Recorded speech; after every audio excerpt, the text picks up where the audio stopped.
হদিয়া বজাৰৰ পৰা আজি কুহি মাছ 1.5 কেজি লৈ আনিলো ৰাতি খাবৰ কাৰণে কুহি মাছ।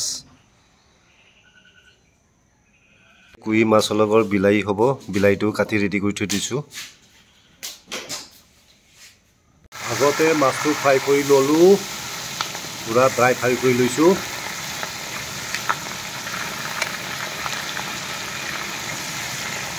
পিঁয়াজটো ফ্ৰাই কৰি ললো আগতে গৰম তেলত।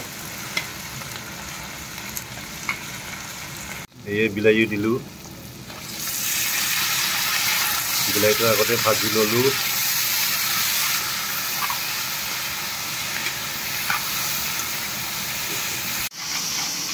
গুড ইভিনিং, এতিয়া মই ৰাতি মাছ বনাই আছো, বিলাহী ভাজি আছো মাছ বনাবৰ কাৰণে।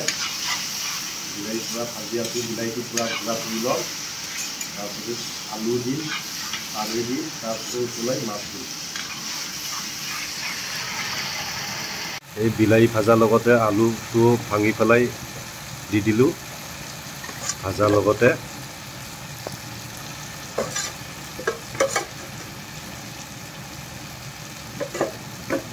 এই পুৰা হিলাই আছোঁ।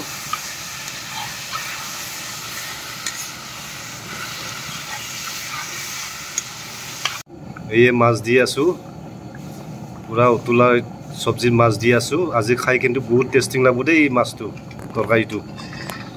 আজি ফেভাৰেট খানা হ'ব মোৰ, একদম মজা। আজি টেষ্ট মাছৰ লগত বিলাহী।